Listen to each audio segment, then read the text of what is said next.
संत का काम किया। संत कौन है? संत जो अगले की अंतर पीड़ा को समझे, दूसरे के दुख दर्द की समझे, उसी संत आ। और उन्हें क्या किया? माला छड़ी, ते माला छड़ी है ते उन्हें नदी विच छलांग लगाई ते उस बच्चे की कटिया नहीं आए भरत जी महाराज जो ले लिया है कटिया, और बड़ा अच्छा किया। उन्हें इन्हें बच्चे बचाया। उन सोचा थे कि हुण इहदा है कोई नहीं, इहदी मां छड़िए चली गई पर है कोई नहीं है, पर हुण इहदा नहीं है सहारा। अपनी कुटिया विच ले आए, पानी पिलांदे, दुध पिलांदे, उहदी सेवा करदे, परवरिश करदे करदे हुण ओहदा इन दे बच्चे दे प्रति कोई लगाव ज्यादा होई गया। इन्नी ममता होई गई कि हुण जिहड़ा भगवान दे नां दी माला जपदा हा ते माला दा ही आस आस घड़ी गईयां, ध्यान ज्यादा कुदर होई हुण इन दे बच्चे हुण जे कोई थोड़ी मोतियां जपदा भी, जिहड़ा सवेरे तो शाम तक पहला 300 400 माला भगवान दे नाम दी जपदा हा, पर हुण 50 माला जपदा ते ओहदे विच आस्ते आस्ते 50 बढ़ाई आ, पर जिहड़ा माला जपदा भी है, पर जपदे जपदे भी भगवान दा नाम जपदे जपदे भी ध्यान इन दे बच्चे पक्की बने रहुंदा कि उसी पानी भी पिलाना है, दुध भी उसी पिलाना है, पर कुदै शेर नहीं उसे खाई है। सजनों देखो इन बच्चे की नहीं ममता हुई। और ममता एक ऐसी चीज है ना, जिन्नी ममता अस संसार कन्नै करगे उन्ना अस परमात्मा को दूर हो जाने, क्योंकि भगवान की माया बड़ी विचित्र है। और इस माया से देखो भगवान कब देखो जो संत जिसने राजपाट सब छोड़ करके संत बन गए, और भगवान की माया देखो आए थे हरि भजन को पर ओटन लगे कपास। ये भगवान की बड़ी माया विचित्र है सजनों। परमात्मा की माया का कोदे पर अथोड़ा बजी जाना ये कोई नहीं जानता कि परमात्मा के बचा तो वही माया को जीव बची सकता है, वरना परमात्मा की माया को बचना बड़ा ही मुश्किल है। बड़े बड़े भगवान की माया को विश्वामित्र जैसे है जिन्होंने 60,000 साल तपस्या की, पर एक ही महीने का नाम की अप्सरा है और सारी की सारी तपस्या है और पानी फेर दिया। क्या भगवान की माया है। और उस भरत जी महाराज जो राजपाट छोड़ गए, ये माया माया बड़ी इसके अलग अलग रूप है। और देखिए माया के कैसे चक्कर में पड़ गया। वो हिरण के बच्चे से इतना लगाव हो गया, इतना लगाव हो गया कि उन्होंने ध्यान करते हैं, पानी पिलाना, दूध पिलाना, उसी उसकी सेवा भी। और आस्ते आस्ते ਉਹਦੇ कन्नै इन्ना लगाव हो गया। भगवान सुखदेव जी सुना दे परीक्षित आखिर गुरु जी क्या हो इन दे बच्चे कन्नै लगाव नहीं होना चाहिए क्या? उन्हें नहीं सेवा की। बोले परीक्षित इन दे बच्चे के बजाया अच्छा किया, ਉਹਦੇ कन्नै इन्ना लगाव नहीं होना चाहिए। देखो संत की दे वैसे भी संत किसी चीज कन्नै लगाव होना ही नहीं चाहिए। उसी आश्रम कन्नै लगाव नहीं होना चाहिए कि नहीं मेरी आश्रम बनी ने रही है ना, क्योंकि पता है संत मस्त बड़ी सावधानी। और संत दे जाइए दुखी समझाते भाई संसार कन्नै मोह ममता घटाओ।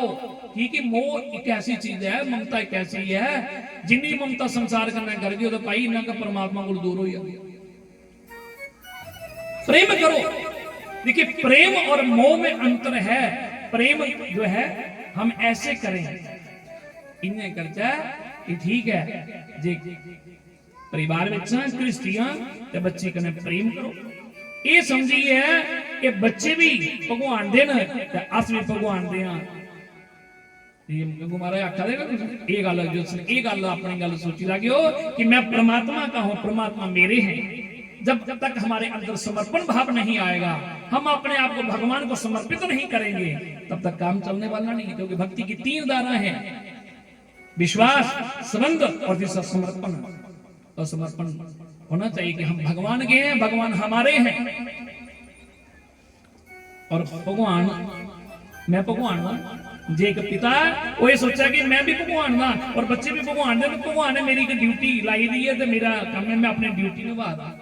तो मां भी ये सोचे अपनी ड्यूटी समझिए, ड्यूटी निभाओ, बच्चे का पालन पोषण करो, पर उन्हें कन्नै मोह ममता नहीं होनी चाहिए, ममता नहीं होनी चाहिए। देखो घरे में इन्ने गै इयां नौकरियां नहीं होंगी ना, घर रखी दी होंगी, घरे झाड़ू पोचा लगाती, साफ सफाइयां करती, उस मकान की साफ सफाई करती ना, उस मकान कन्नै उसी मोह ममता होंगी कि उसी पता मकान मेरा नहीं है।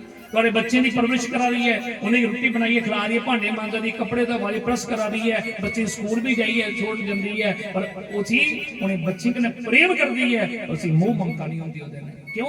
उसी पता बच्चे मेरे नहीं है। जिसने ये चीज साढ़े अंदर होगी तो फिर संसार के किसी वस्तु के मोह नहीं हो सकता। इसे प्रेम करो, क्योंकि प्रेम परमात्मा से मिलाता है और मोह जो है वो भगवान से दूर कर देता है। भरत जी महाराज को ऐसा उस हिरण के बच्चे के साथ मोह हो गया, और जब अंत समय उसका आया सजनों, जो अंत समय आया ना, तो हिरण के बच्चे का ध्यान करते करते ओदे प्राण निकलिए, ओदे विजोग विच प्राण त्यागी उड़े कि उसे पानी कौन पिला, किसी घाह कौन खिलाग, किसी को शेर नहीं खाई है। और अंत समय ध्यान देना, हम लोग भजन क्यों करते हैं? भजन करते हैं, सिमरन करते हैं, संत महात्मा लोग साधना करते हैं, उपासना करते हैं, किस लिए? अपनी मृत्यु को सुधारने के लिए कि हे परमात्मा, हे गोविंद, जब अंत समय हमारा आए तो आपका दर्शन हो। है दर्शन ना सही पर प्रभु कम से कम आपका नाम जपते जपते, राम राम राम करते करते, कृष्ण कृष्ण करते करते हम अपने देह को त्याग रहे हैं। पर है बड़ा मुश्किल, बड़े बड़े उनका कंठ अवरुद्ध हो जाता है, एक गला इधर ना कटो जाता, कंठ अवरुद्ध हो जाता। ते घर वाले आदे बाबा आख राम, पर बाबे के राम नहीं बोलूंगा। घर वाले आदे राम राम आख, पर आदा घर वाले आदे आख राम दा आदा आम है, क्योंकि खादे गंब होंगे ना वो याद आते हैं। राम राम तां बोलवे जे राम राम पहले भी जपदा, फिर आदे सी गीता सुनाओ। हूँ पहले गीता भाई जे पहले उसी गीता को उन्हें सुनी नहीं है ना, कदे उन्हें सुनी ना उसी को सुनाई, सत्संग कदे गया नहीं। हुण जो अंत समय आई है तो गीता सुनाओ, हुण कुत्थे ओहदा ध्यान गीता पर। पर चलो फिर भी गीता उसी सुनाने का, ताकि कोई किसी न किसी ध्यान परमात्मा पक्षी लग्या है। पर कई ऐसे लोग देखे जिहड़े अंत समय हुंदा ते आखदे बाबा कोदे कन्नै मिलना है, सारा परिवार टेलीफोन लगाई इधर उधर सारे बुलाई लेने, ये देख तेरे जागते भी आई है, ये सारे पुत्र भी आई है, पोतरे भी सारे हैं, पुत्र पोतरे दोतरे दोतरियां सारा परिवार इकट्ठा कर लेना कि बाबा दिखी लेंगे। तो भाई पूरी उम्र हुई है बाबे ने दिखते दिखते, ताने बजारे तक होया। जो अंत समय आया कोई राम राम गाइए, कोई बुलाओ, कोई गीता सुनाओ, है कोई परमात्मा ना सुनाओ कोई, ताकि परमात्मा का ध्यान करते करते प्राण निकले।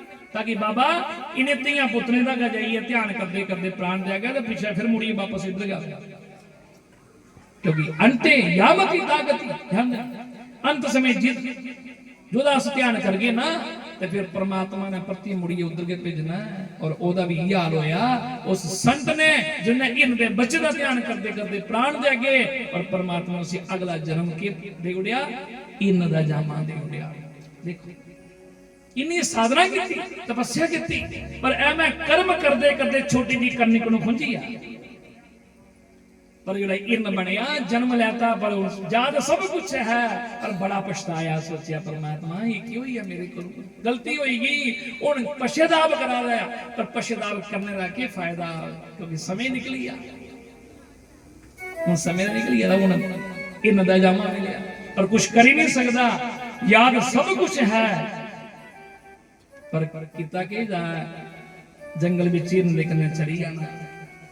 बाकी ने हिरन जाइए घाह खाना, उन्हें भी घाह की करना फंडी फंडी है, सुकाई है, दिखना कोई बिच कोई जीव जंतु का नहीं है, और फिर खाना। कई बार सोचना कि मैं अपने प्राण त्यागूंगा परमात्मा, की फायदा इस शरीर का जिहदे विच मैं तेरा नाम नहीं ले सकता, कोई कथा नहीं सुनी सकता, सत्संग नहीं सुनी सकता, कोई तीर्थ यात्रा नहीं कर सकता।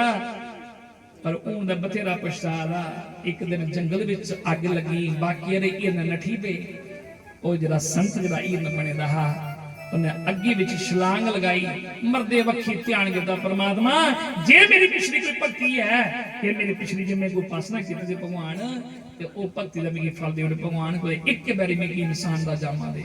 और परमात्मा की ऐसी कृपा हुई कि देखो पिछली, देखो भक्ति जो है ना सजनों, ये कभी भी हमारी नष्ट नहीं होती, भक्ति जी अस करने भगवान का नाम लैते का ये कदे भी नष्ट नहीं होंदा। मान्या कि कर्म करते करते करने को खुंजी जागे, पर गल यह है कि भक्ति जी वो साढ़े करना जाती है। बंदे दे पाप पुण्य जिहड़े ना वो बंदे दे करना जाते ना। भक्ति की भी वो भी करना चाहती है। अगला जन्म जो फिर उसी एक अंगिरस ब्राह्मण के घर वह जन्म होया और नाम वह रखा फिर भरत। जन्म लेंदे के सब कुछ उसी याद। एक ब्राह्मण कुल विच जन्म होया, उनके पिता ने यज्ञ संस्कार किया, गायत्री मंत्र उसी सुनाया पढ़ाया, वेद शास्त्र के मंत्र सारे वेद मंत्र उसी पढ़ाए, पर उन्हें सब कुछ पढ़ी लिया। सुनाने की गल आई तो जानी मुझी जड़ बनी है। और उनके पिता ने घर आए नाम पाया जड़ पर किसी हमला कख नहीं, जानी मुझी जड़ बनी है। कहते बस है कि मिगी इस संसार के बंधन में नहीं पाना, मैं आगे क्या अपना समय गवाई उड़िया हूँ मैं इधर उधर, क्योंकि मैं जे मैं पिता की मंत्र सुनाई उड़गा तो पिता ने आखना जा लोगों ने ब्याह कराई है, कर्म गान कराई है, पूजा पाठ कराई है, मेरे फिर संसार में इस वास्ते इन्हें बंधन को हो जाइए। मुक्त होने वास्ते उन्हें सोचा कि मैं अपना एक लक्ष्य है कि भगवान का भजन सिमरन करना, बस और कुछ जानी बुझी जड़ बनी। घर आने जाइए पिता जी उनके शरीर शांत हो या घर आने बाहर कड्डी उड़िया जा जो नहीं कोई काम शाम करता खाना पीना शैल है, पर वो घर आने में आखना जड़ तो बाहर भी आखना जड़ भरत। पर भरत जी का लक्ष्य क्या है? बस एक ही लक्ष्य है, भगवान का भजन करना। चाहा गई चिंता नसी मनोभाव में प्रवाह, जिसको कुछ ना चाहिए सो ही शहंशाह। एक ही